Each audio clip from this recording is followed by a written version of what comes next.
Marketing is fundamentally a business paradigm. It is one of the central areas when we looked at operations, you'll remember, one of the key operations of any company, of any organization is marketing.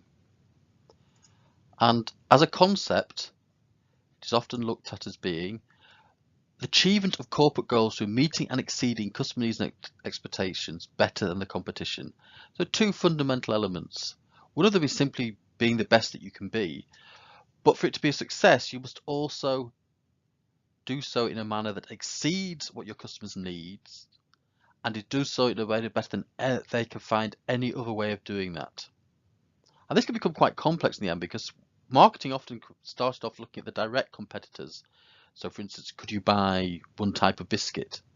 But the reality is, of course, that if you don't want to buy biscuits, the other competitors' biscuit are all sorts of things. And we'll start to expand that for as we go through. But initially it starts off saying, how do you do something better than the competition do it and meet the needs of your customers?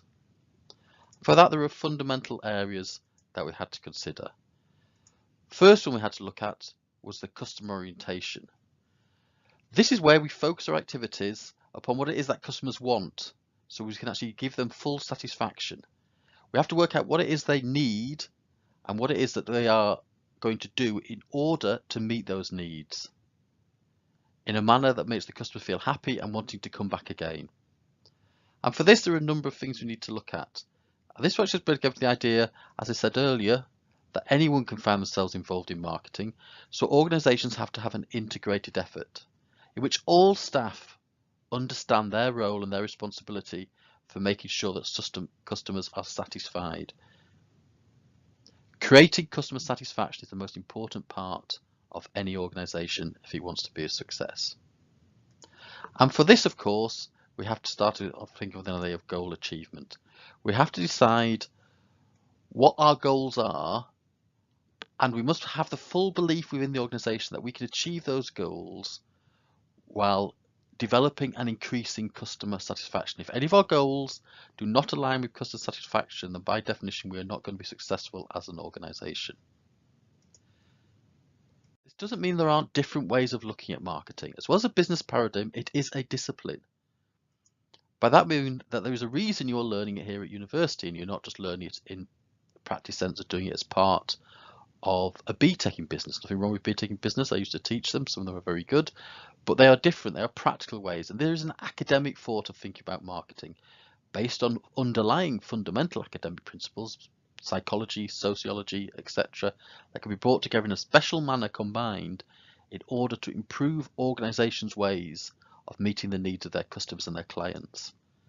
So it's a technical discipline involving understanding the nature of exchanges and the satisfaction that both sides need to get from an exchange for it to be successful.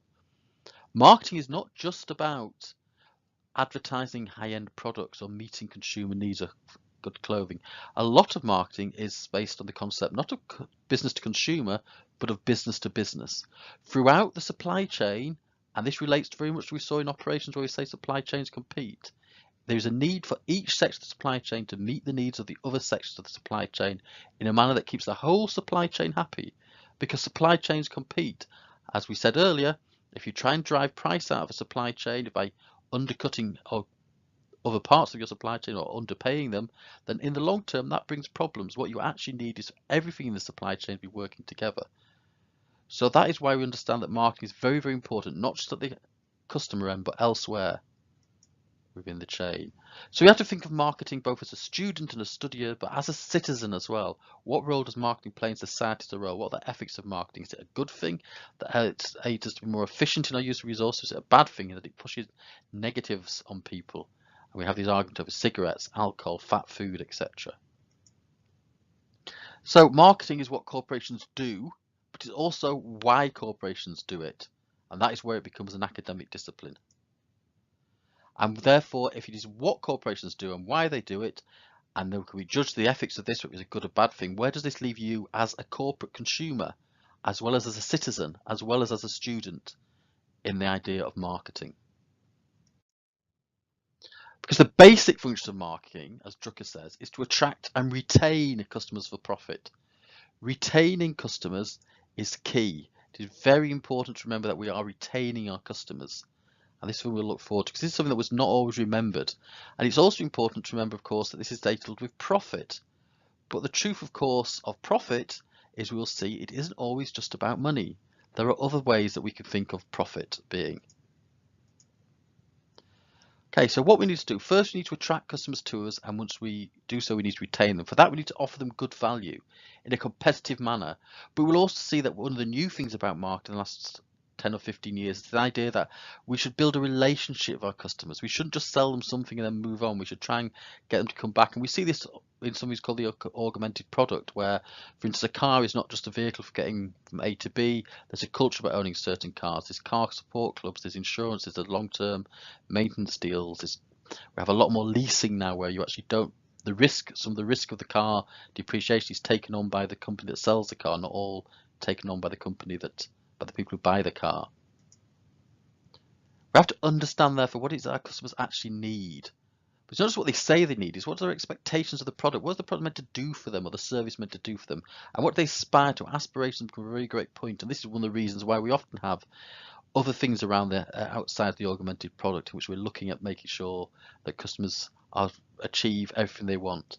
So in doing this, of course, we're trying to look at profit for the organisation. And at basic for a company, that is monetary. But in fact, we also look at social profit, the impact on society as a whole, the benefits that society achieve from that, the general level of satisfaction throughout society, which could be economic satisfaction. Can marketing aid us with good economic distributions? But it can also be about the general good of society, and there can be sort of marketing people to do less smoking. We call anti-marketing. We're trying to discourage people from doing things.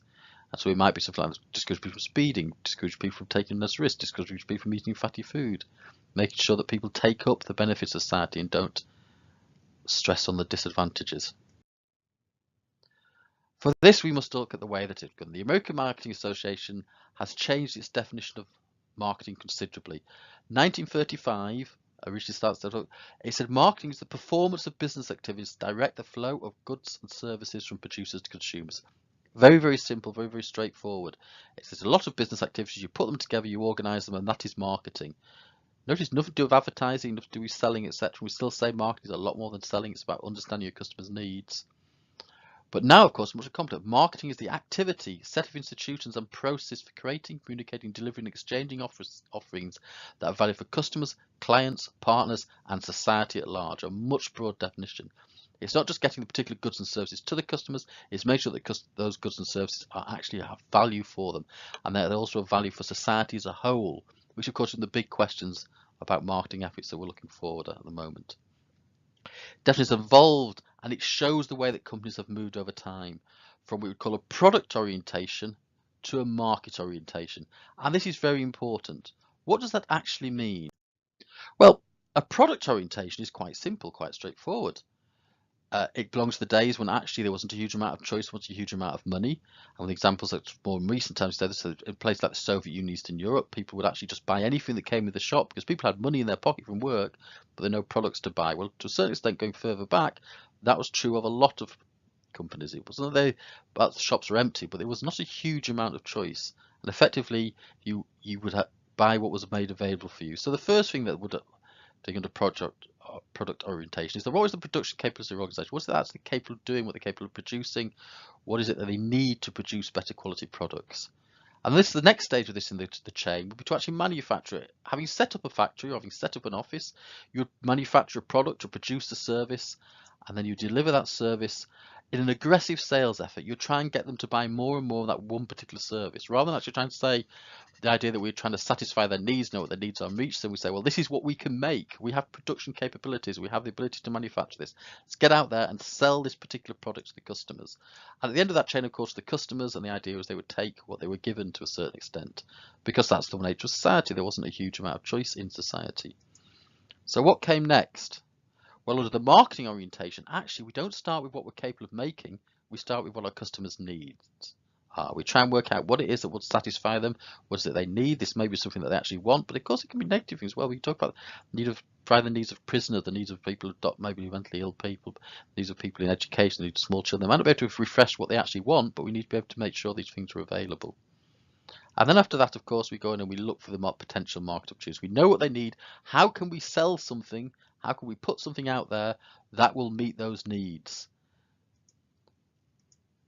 And it's only then that, of course, that we start designing our products and services. Actually, we've worked out what it is that customers need. We worked out where the market opportunities are, and we try and design products and services that we can then sell on to the customer. And so we still end up at the customer. So this is the major difference between the two.